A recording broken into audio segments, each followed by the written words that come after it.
was Guingona, Yeah, who he lives in just- Santa Catalina. yes, Santa Catalina, Yeah. yes. Oo. And they live so close to us.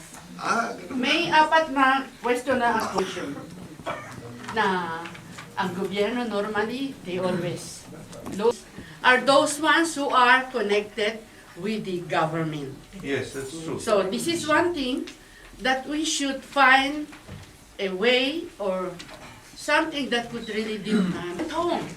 Yung mga taga-LTOs, the Land Transportation Commission, nahuhuli sila yung mga loaded bus.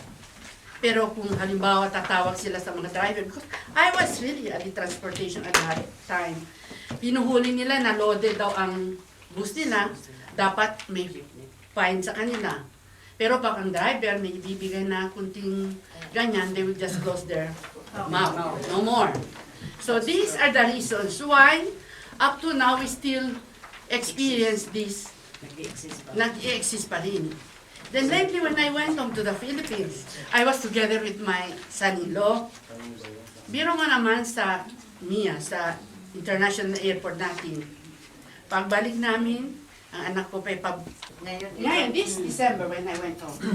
Mom, I was embarrassed with my, I hope there will be a means that we cannot really eradicate this right away, but we can do it slowly. I'm sure all of us have horror stories about pag umuwi kayo, yung mga kamag-anak, kahit na hindi kayo umuwi, yung mga kamag-anak nyo sa Pilipinas, nakatagpo ng law enforcer or politician na corrupt, na grabe mang ipit, ganon.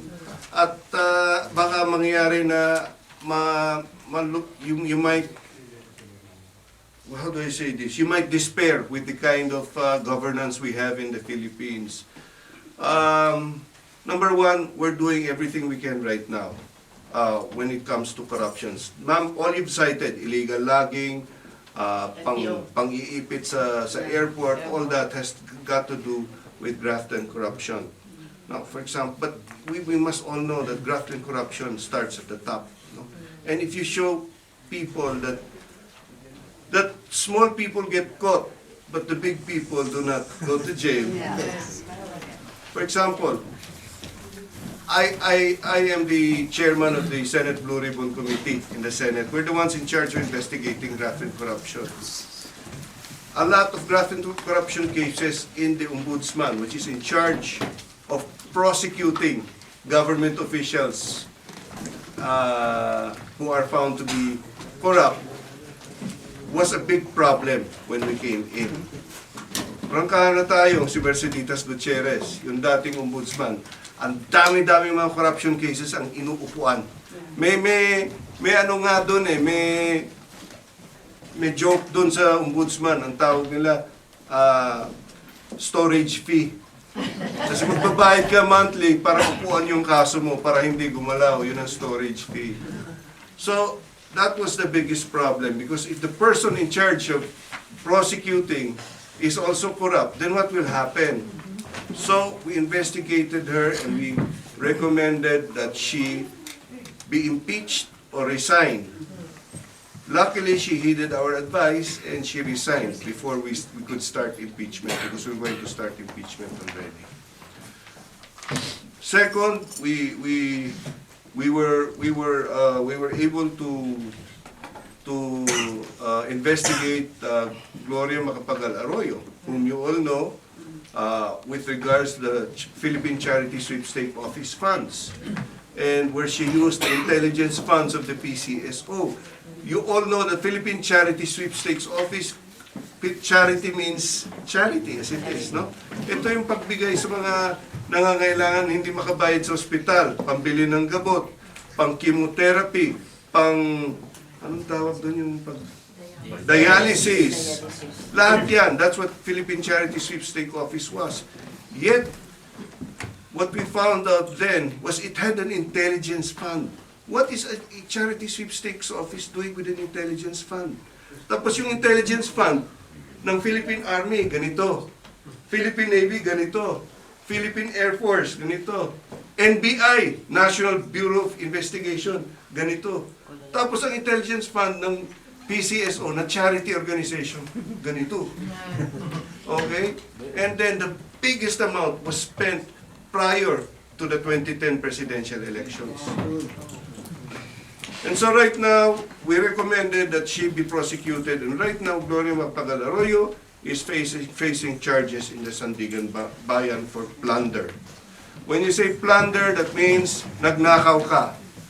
Nagnakaw ka ng more than 50 million pesos. Plunder. She's facing charges. Sure, she's not yet convicted kasi may proseso tayo. Demokrasya tayo. So, kailangan may prosesong Second, si Mike Arroyo, who is the... No, not the son. The husband. Two helicopters, binenta sa Philippine National Police. Sinabi sa Philippine National Police, oy, bilhin nyo to, brand new ito. Yung pala, second hand, ginamit na sa eleksyon noong 2004. Linokong taong bayan. Imagine, at saka very brazen ha, nandun kami, iniimbestiga namin yung mga pulis. Sabi ko, kasi Philippine National Police ang bumili. Sabi ko doon sa general, kasi there was this inspection and acceptance committee. Sabi ko doon sa mga tao, kayong apat, kung kayo nag-inspect at pinirmahan nyo, at hindi nyo pinirmahan yung acceptance, hindi mababayaran yung si Mike Arroyo at hindi mangyayari itong corruption na to. Apat sila. O ikaw, ano nangyari sa'yo? Tinignan mo ba yung helicopter? Hindi po. Pinirmahan mo ba? Opo. Number 2, tinignan mo ba yung helicopter? Hindi po. Pinirmahan mo ba ito? Opo, ako yung nagpirma pero hindi ko tinignan. Number 3, ganon. Yung general, sabi ko, yung pinaka-head ng inspection committee, sabi ko sa kanya, General, did you inspect? You're the head of this inspection and acceptance committee. Kung hindi ka pumirma, hindi nangyari ito. Pinirmahan mo ito, bakit ba nangyari? In-inspection mo ba ito? Hindi po. Alam mo bang hindi brand new itong helicopter na binili nyo? Eh kasi po, hindi ko naman ano yun eh. Hindi ko responsibilidad yung malaman whether brand new o hindi.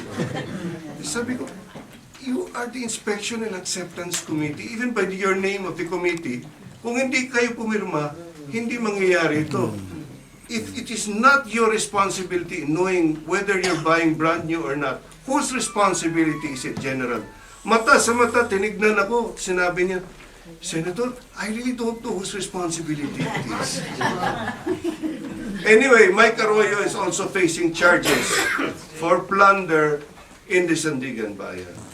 So you've got the ombudsman, you've got the former president who ruled the country for 9 years, you've got the husband of the president, all facing charges, and lastly, you've got the Chief Justice of the Supreme Court that was ousted. That was ousted because of corruption. And please take note, you should be proud of what happened there.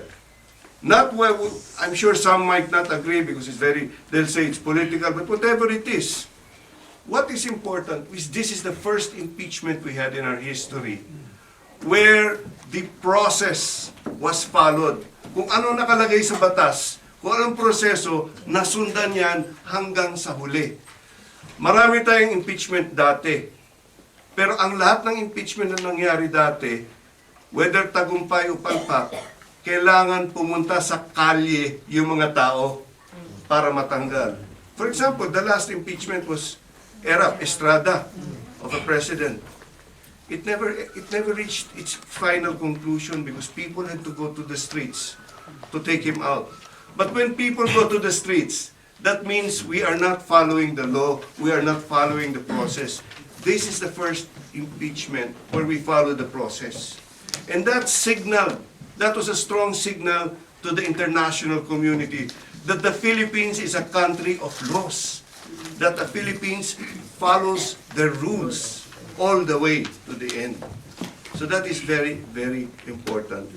Lastly, wag po kayo madismaya sa mga nangyayari sapagkat you must always take into account.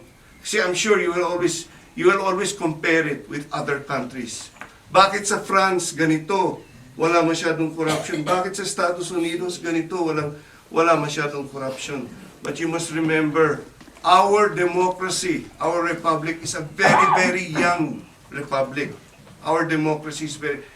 When did we start our government? 1898. Yung United States, itong France, how long have they had their government? Their democracy? So long. So compared sa iba, sila matanda na, tayo bata pa yung demokrasya natin. Tapos putol-putol pa. From 1972 to 1985, walang demokrasya. Diktadurya yon. Walang demokrasya yon. So wag mo bilangin yon. So kung titignan nyo, batang-bata pa ang demokrasya natin. And if you look at the history of the countries, for example, the United States, when they were as young as ours, you will find out that the corruption was even more than it was with ours now. So, yes, there are problems, yes, there are challenges, and it will not happen overnight. But please take to heart that we are still a young republic, as a young democracy, and we are evolving at a very, very fast rate to catch up with the others. Sir,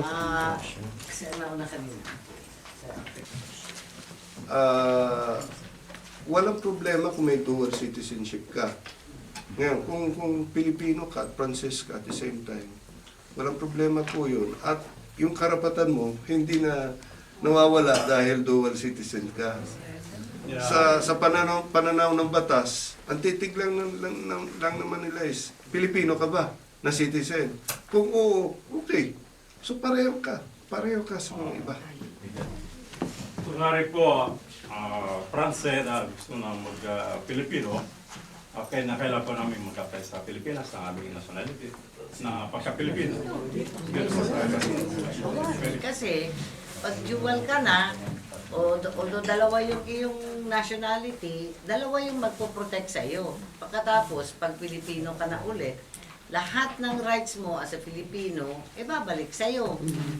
Pero kung hindi ka pa Pilipino at Frances ka, meron naman binibigay sa iyo na pribilehiyo dahil dati kang Pilipino. For example, bibigyan ka ng 1,000 square meters na pwede mong gawing tahanan mo o bahay mo. Tapos, pero hanggang 5,000 ka lang yata na, kunyari, yung agricultural land mo, hindi nalalaki doon. So, ano ang advantage kung naging Pilipino ka? Babalik sa'yo lahat yun. Kung gusto mo ng 1 hektarya, 40 hectares na agricultural land, pwede kasi Pilipino ka. Although, meron naman land reform dyan, so meron konting mga questions dyan. Babalik kayo na kailangan ng agreement with France. Kasi siyempre, pera ninyo yun sa totoo lang. Pero siyempre, ang France gusto, gagastusin mo dito yan sa France. Siyempre, yung binibigay sa'yo na parang social security mo, pension mo, gusto nila, dito mo gastusin kasi kulang din sila sa ekonomiya nila. Ngayon, nag-umpisa na kami na... Executive agreement yan para yung benepisyo ninyo magamit nyo doon sa Pilipinas. Pero really, that's up to how the two countries talk to each other. Yeah. And I'm glad we're starting already. Yung ganyang complaint sa'yo, dapat sa court yan actually, you know? Pero if you really want, pwede naman sa office ko, we can make inquiries. Ang ibig sabihin lang ng masedalo na yun, after paying so much installments every year, for example, you bumili ka ng bahay, no? House and lot, 20 years. Okay. If you've been paying for 15 years and you decide you cannot pay anymore for the next 5 years, then you get something like what they call a cash surrender value, so that you don't go away with nothing. But you have to be paying for a certain number of years. I don't remember anymore the details of the law, but yan ang principle. I would be very happy to look into your case and inquire from your broker, and we could also ask the Housing and Land Use Regulatory Board, under which that is now under the Office of the Vice President, kay Jojo Binay. So, pwede po kaming makipag-ugnayan sa kanya. Salamat po. Na masakit nga yung nangyari sa'yo at nagbabayad ka pala ng ilang taon po? Siguro mga less 2 years. Oo. Kung na ang point po doon how to help the community para mawala na yung mga ganong problema. Kung kulang kami sa ng batas, kung hindi ka kasama sa batas, yung maprotektahan ng mga ibang kababayan natin dito na they are working hard. And Ano to, ito, anyway, ako mababatas ako, tigagawa ko ng batas, no? Dahil sa mga problemang ito, matutulong, we'll try and help you find out if you fall within the Maceda law. Now, if you don't, then what we can do is help our kababayans, see what we can do to help you, but at the same time, how to change the law. Paano baguhin ang batas? Nang sa ganun, yung mga nagtatrabaho naman dito sa labas ng Pilipinas, kayod ng kayod, tapos nagbabayad dun sa broker, biglang namintis ka lang. yung problema. Mukhang ano ha, mukhang I hit a nerve. Ang dami kong problema. Can you have, not what you need, but what you have, and let's course it through your association, give it to me so we can see. And at the same time, this is very interesting. Maybe this is one aspect where we can change the law so as to protect our countrymen, lalong-lalo na nasa labas ng bansa. Kasi kung nasa loob ng bansa, madali lang pumunta doon sa broker, madali lang pumunta sa kung ano mang opisina. Pero kung nandito kayo, nagkumakayan kayo, hindi madali yun. Hindi madali yun. So, sige po. Right? Pwede ba? Sa korte na yun, ano yung proseso. Nakakainip talaga at mabagal nga. Sinusubukan namin lahat. Pinag-aaralan na namin kung paano mapapabilis talaga. Lalong-lalo na yung kaso na yun, ano, yung Maguindanao massacre, because that's not just an ordinary massacre. That's a massacre that sends a signal to the outside world that the Philippines cannot protect its journalists, that the Philippines still has to do a lot to do with respect to human rights. We have done a lot of gains already under the Aquino administration.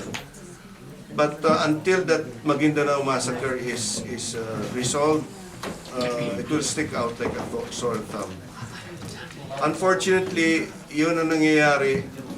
Kung sino pa yung makapangyarihan at mayaman, siyempre makapagkuha ng magaling na abogado. At dahil magaling na abogado, ganyan po ang nangyayari. Ang usual nangyayari pagka guilty yung kliyente, ang ginagawa nila, delay until kingdom come. So, we are trying we're trying to improve the system, but we still have to respect the process. For example, the Sandigan Bayan, which is in charge of judging cases on corruption of government officials, we're going to increase the number of courts. Kasi ang daming mga kaso hindi pa nagkakaroon ng trial dahil masyadong mahaba yung pila sa pagkukunti lang yung mga korte ng Sandigan Bayan. So we're going to increase the Sandigan Bayan. Ano po ba ang ginagawa pong inuubos kahit wala pong laman ng palay? Alam ko yung problema na yan sapagkat sa Mindanao problema. At grabe talaga yung black bag na yan. I'm sure they have a technical solution. It's just that I don't know it at this moment. No? Hindi kita masasagot ng sa ngayon. But I'm sure Secretary Alcala in the Department of Agriculture, they should have an answer to that. No? That's a very, very terrible... Ako na-experience ko yan personally. Alam ko yun. Lalong-lalo na sa gabi pag may ilaw. Kung suggestion nyo, please put it down in writing and give it to your president para ma-relay sa akin. Lalong-lalo na yung mga kailangan ng feedback. I don't want to leave this country and then not be able to answer your queries. Pagbalik ko sa Pilipinas, kukunin ko yung sagot. For example, yung sagot ng Department of Agriculture tungkol sa black bag at ibabalik ko po sa inyo. Okay. Po ba ang magandang naidulot dun sa pistok at maraming nangangamatay na sundalo? At imbis na ibibigay ng ating presidente yung tulong doon, ba't hindi po ba ginamit sa nangangamatay, sa pag-aambos at sa mga sundalo natin? Ano po ba ang magandang naitulong? Unang-una po, at para umunlad ang Southern Mindanao at ang buong bansa, dapat mawala ang gera. So, kaya ang nangyayari ngayon, tinutulungan ng gobyerno yung hindi lang ang bansang Moro, tinatawag yung bansang Moro, pero pati yung Autonomous Region of Muslim Mindanao. Do you know that the Autonomous Region of Muslim Mindanao is the poorest part of the Philippines, where people have no, up to now, a lot of houses have no running water, have no toilets, they have schools where there are no teachers, but teachers get their salaries. In other words, those teachers. There are schools that are schools only on paper.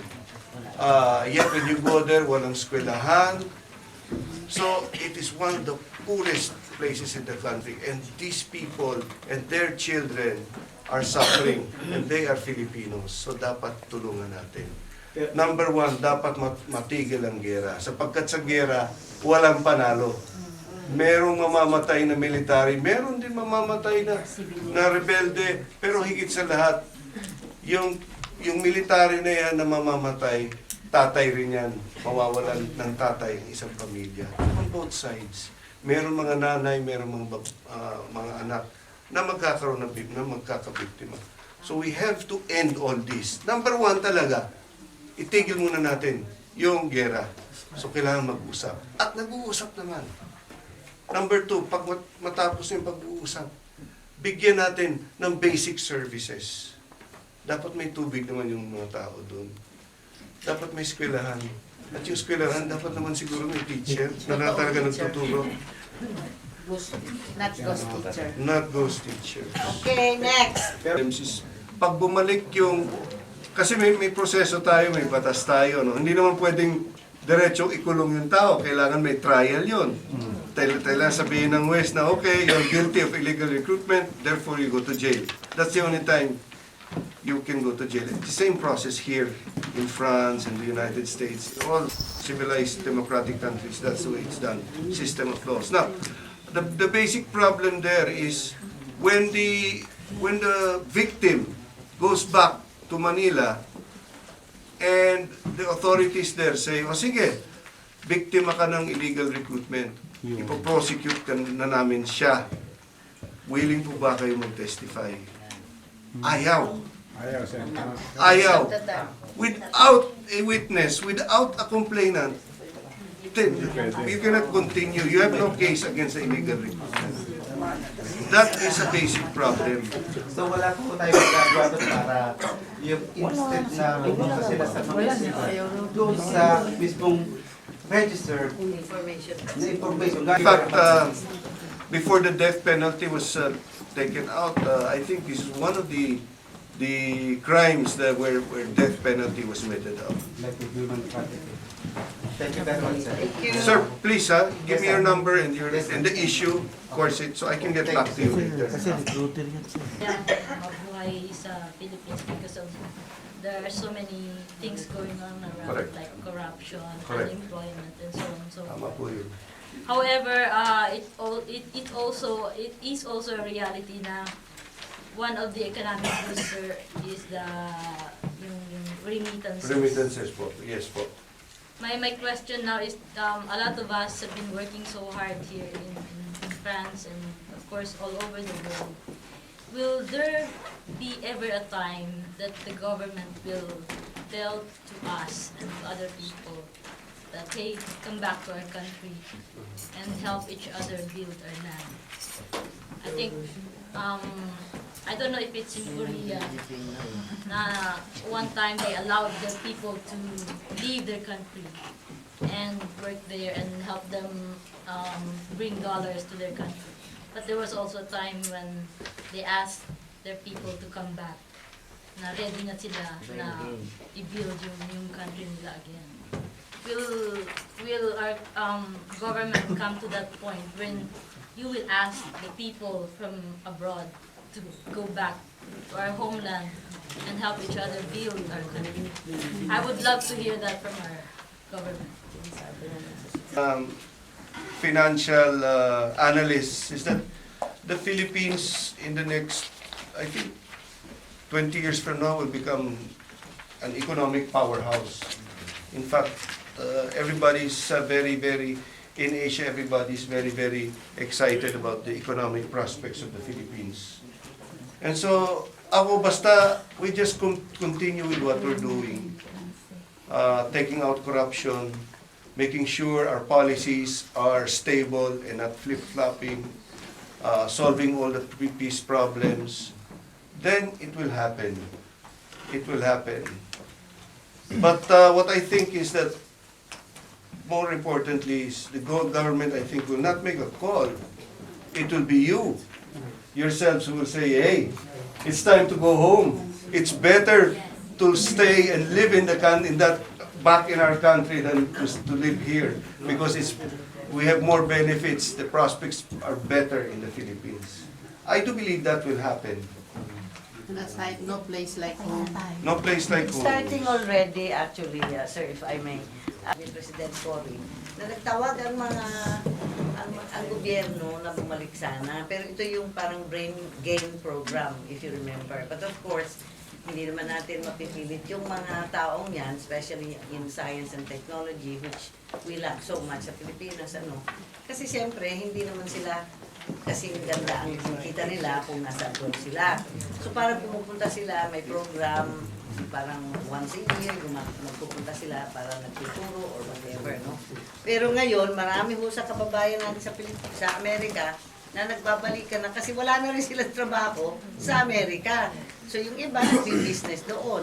And ngayon, ang parang trend is, kasi lagi tayong employees. I don't know why tayo ay lumaki at pinapag-aral lagi tayo para maging employees. Kahit doktor natin, employee. Kahit lawyer natin, employee. Kahit nurse, employee. Puro tayo mentality ng employee.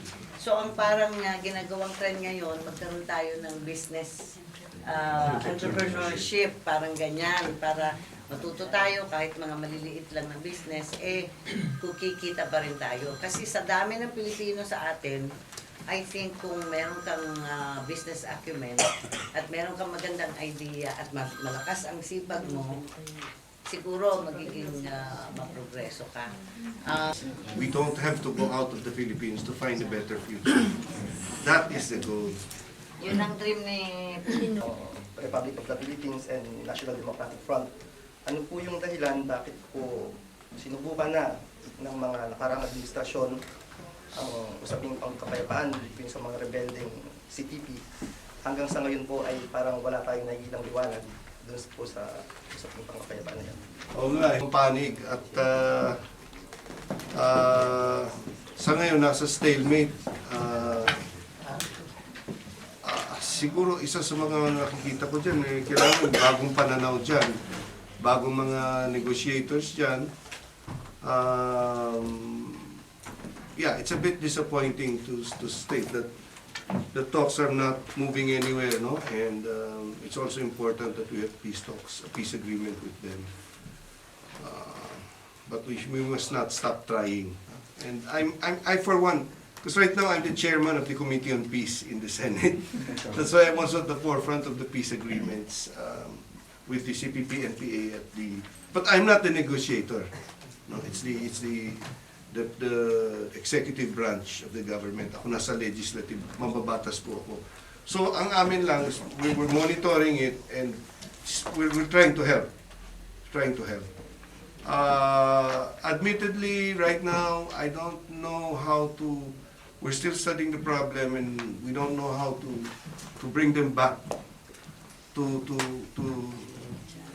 the peace table, no? Because the issues.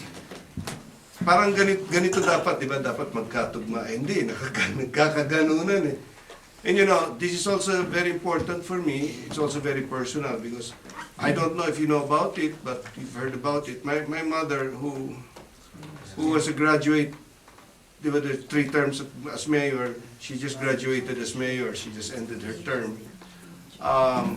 was recently ambushed by the CPP-NPA, and even up to today, as we speak, she's still recovering from the bullet wounds and the shrapnel wounds that she gained from she got from that ambush, no? And even when that happened, they were expecting me to say na the press were expecting me to say a lot of things, but my number one thing I said is that this goes to show that we must go back to the peace table, to the negotiations, because if you do not have a peace agreement, the other side is war. And I'm telling you, when you have war, nobody wins. People will always have victims in both sides. And it's sad na parehong Pilipino magkaka-biktima, magkakasakitan. Hindi dapat yun. We should never stop trying to solve the peace agreement. But we must be very, very patient. For example, your neighbor here, Great Britain, England, they were able to solve their peace agreement with the na yung mga botante mismo nagsasabi na magkano ibibigay mo. Okay? Now, that is a function that can be taken away by education, by proper employment, and so many other factors. No? But this will take decades. This will not happen overnight. Again, like I said, our country is a very, very young country as far as democracy. And if you compare our country with other countries at the time they were as young as ours, you will find out there was a lot of corruption, if not even worse. So, we have to continue our fight against corruption by showing by example that walang sinasanto. Diba? That's one.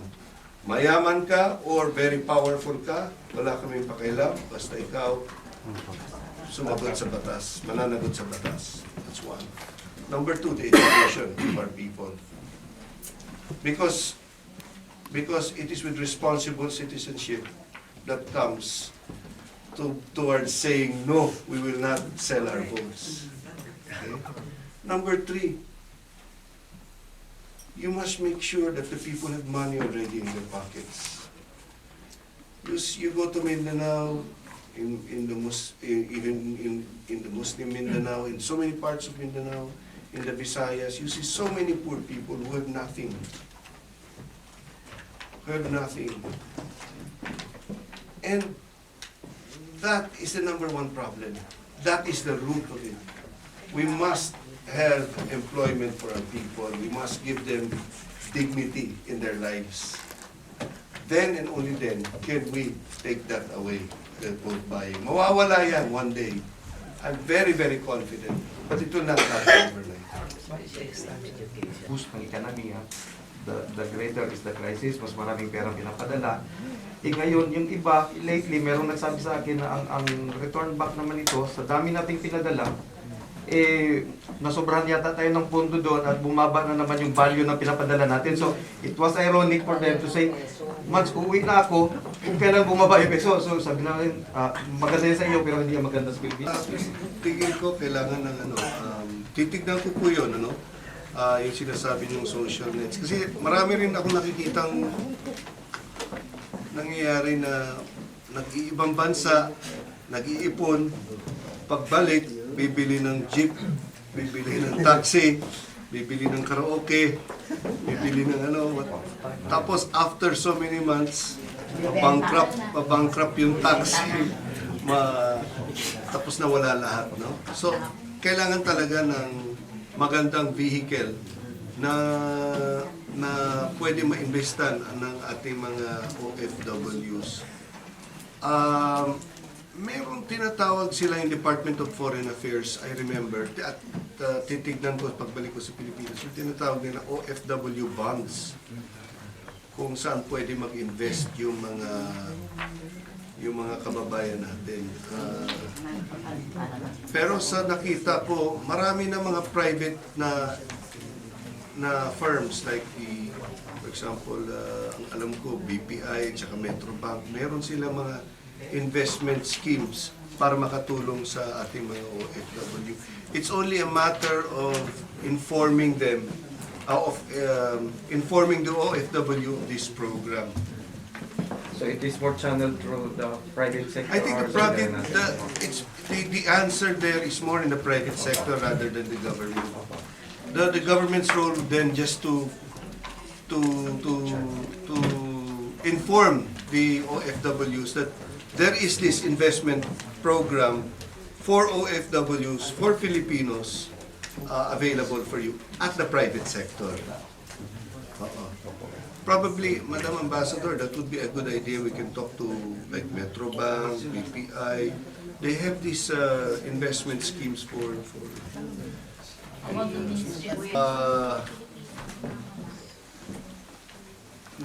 I think that na-file na ng case for arbitration yun, ano? Yes. Merong kaso na na-file ang Pilipinas sa International Court, pero mahabang proseso yan, nag-umpisa pa lang tayo. Yun pa lang nangyayari. So yung tension between the two countries, nandyan pa. I hope we can take it away soon, sapagkat walang economic benefits na nangyayari. They say that there's so much natural gas under those islands, under those reefs, and it's enough to take away the poverty of the Philippines and also to help China. So if it's jointly developed, everyone wins, everyone will benefit. I think the best way for us really is to find how we can all come up with a win-win solution for both countries. Thank you. Arbitration tribunal ngayon at nakapili na ng mga judges, no?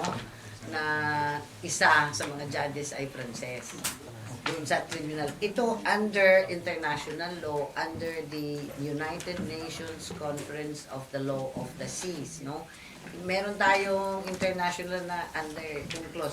So yun ang pinaglalaban natin na para ma-resolve nga yung problema na yan, hindi tayo pwedeng it's not going to be a bilateral negotiation between the two countries. Ang ginawa natin, pumunta tayo sa, gagamitin natin ng international law, so nag-organize tayo under UNCLOS ng isang arbitration tribunal. Ano ang tinatanong natin? Hindi natin tinatanong kung yung Scarborough Shoal ay sa Pilipinas o kaya ay ang possession ng China. Kung hindi, tinatanong natin, may karapatan ba ang China na akuin niya yung buong entire South China Sea na naantuon yung Scarborough Shoal. Ngayon, pag nasagot yun, malalaman natin na hindi naman walang karapatan ng China siguro, no? Dahil buong yun, kanya ba yun, no? So, hindi lang naman tayo ang nagre-reklamo kung hindi pati Taiwan, Vietnam, Malaysia, Brunei. So, lahat yun nagre-reklamo, hindi lang tayo. Kasi sila rin apektado. Pagkatapos, malalaman din natin na as an archipelago, kasi ang ating bansa ay isang archipelago, malalaman din natin ano ang mga karapatan natin, na saan ang territorial sea natin, saan ang ating economic zone, at saan ang continental shelf. Yung continental shelf, yung ating pag-aari sa ilalim ng dagat. Yun, yung katulad ng Scarborough Shoal. So, yun ang sitwasyon ngayon. Sa press con sa Berlin, Germany, it's like, sounding like nagbabanta siya na pagtatanggalin ng Taiwan ang 90,000 OFWs at ibaban sila na mag-work sa Taiwan, mga Filipinos. It will be like babagsak ang economy ng Taiwan. Ano pong masasabi niyo sa statement na ito ng Vice President? Kailangan rin nila yun, di ba? Mutual benefit yan.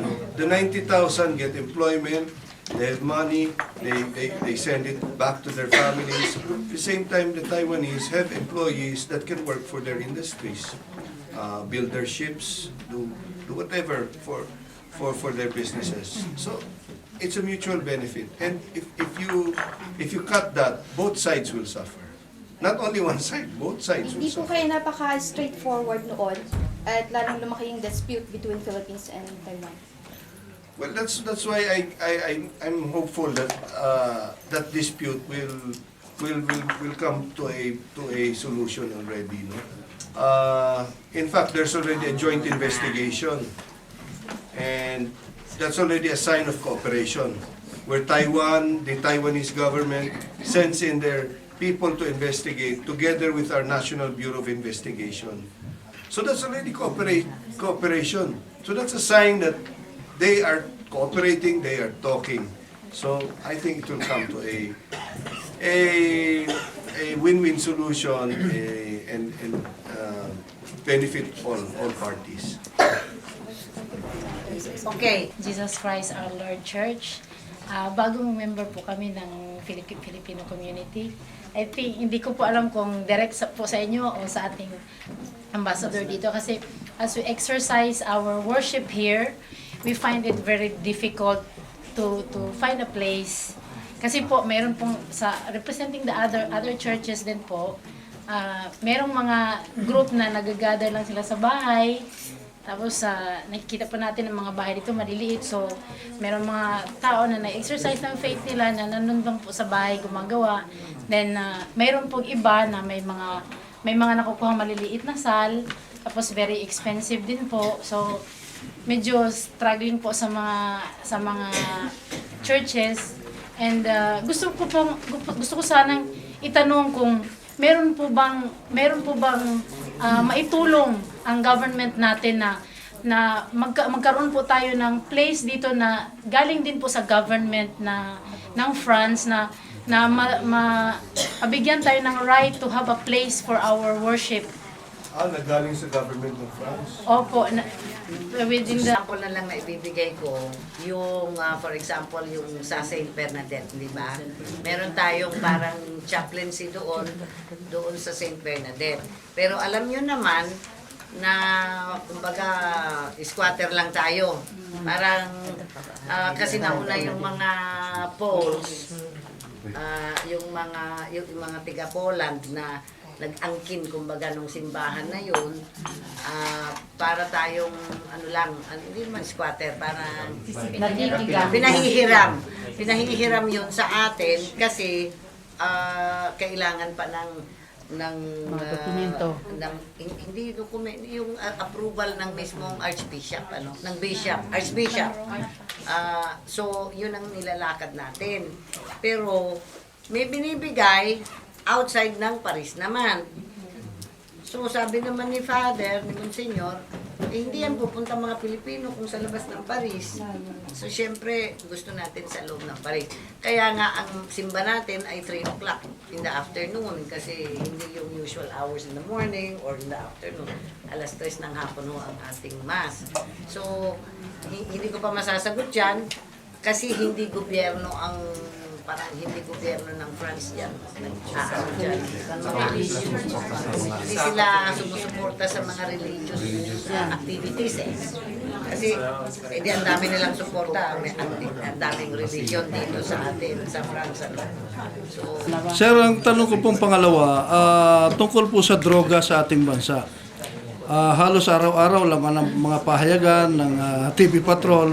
Ang problema sa droga, nagiging bagsakan ng Pilipinas at saka doon mismo ginagawa sa atin ang mga shabu na yan. Hanggang dito po sa France nakakarating. Marami na rin pong nagiging biktima rito.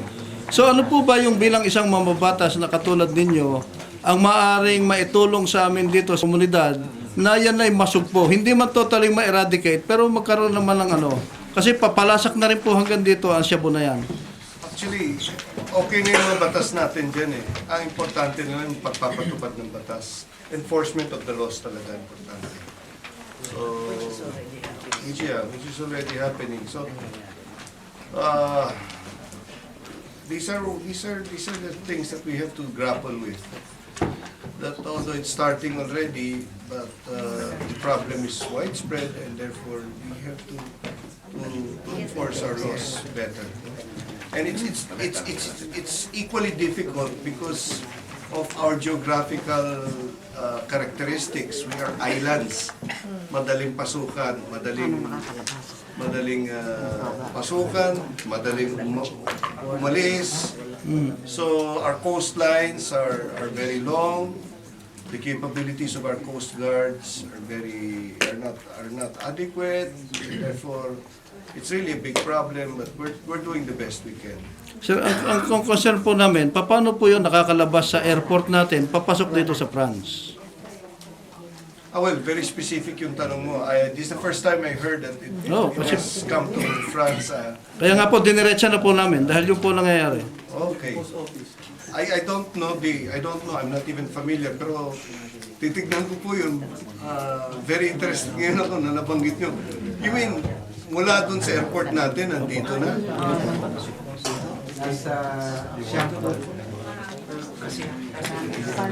Marami na po nabibiktima, kaya po nababahala na kami rito mga PhilCom leaders.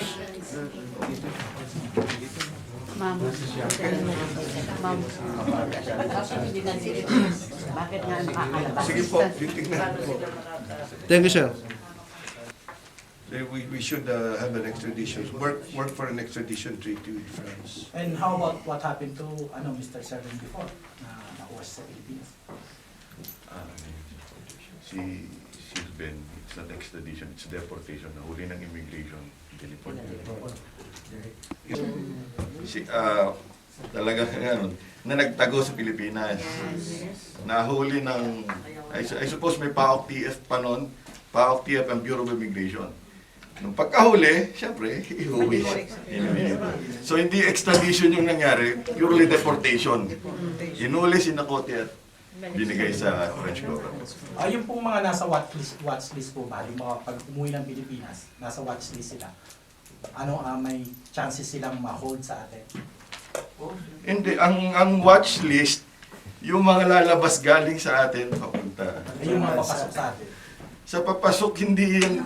Kung meron kang record sa Pilipinas, hindi ka sasabihan na huwag kang pumasok. Papapasukin ka para kasuhan ka, o ituloy yung kaso mo. Tapos pagbalik yung pwedeng i-hold. Pag yung lalabas ka sa Pilipinas, na may kaso ka, hindi ka papayagan. Yun ang nasa watchlist o nasa hold departure order. Di ba? Kasi kung may kasalanan ka sa Pilipinas at papasok ka, hindi ka nila sasabihin sa yung may kaso ka. Pumasok ka muna, pagkapasok mo, tsaka ka uhulihin. Hindi ka na makakalabas. Di ba? Salamat po. Okay. Pa kami ng pribilehyo, kung mag-apply kami ng senior citizen, kagaya hintayin nyo yung sagot ni Senator Days. The number of Filipinos here, dapat at least may legal Sir, sana sir, pakiabot na lang sa port. Antay na lang ito niya. At nasabi ko nga nasabi ko sa inyong ama, para naman sa buong community at sa lahat po ng mga maraming salamat po. Ay nag-request kami ng formal at official sa Department of Foreign Affairs. Ng DFA, okay. Pero ang COA, ang Commission on Audit, ay hindi pwede. It's against COA regulation. So, kaya nga, ni-request din ito ng mga kababayan natin kung saan-saan, dito sa Europa, doon sa Amerika. Lahat po, gustong gawin yan. And in fact, nung una, ginagawa nila sa States po.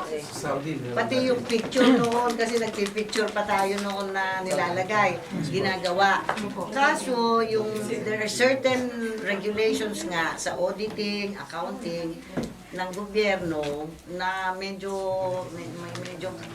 antiquated na pero hindi talaga, bawal talaga. Kami gusto namin, bakit naman gusto namin kayong pahirapan pa? Mas madali naman.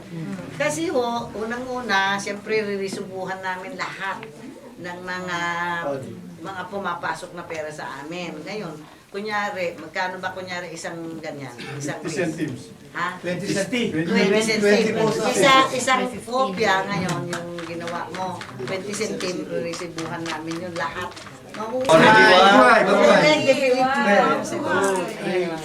pa. Waki! Waki! Oh.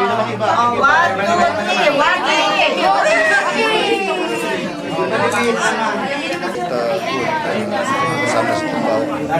Bisita ang ating mga kapwa Pilipino dito sa Frances. Malaman ko kung ano mga issues o problema na hinaharap nila dito sa Batangas. Kamakailan lang po. Wala po kami production. Yes, ngayon ko lang nalaman yan. At yun nga, maganda dito. Dapat kung hindi ako nagbisita, hindi ko malaman yan. At ngayon na alam ko na walang labor attaché. Tapos ganun karami palang Pilipino dito. Kung dapat tignan natin kung bakit nga wala.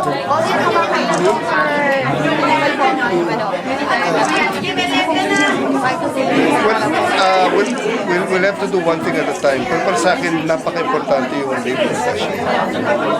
Kasi ang daming Filipino workers dito. We're looking for OWA. Oh, okay. We'll take a look. Although all these are function of budget, let's see how much money OWA has for an office here. Yes, we will. Thank you.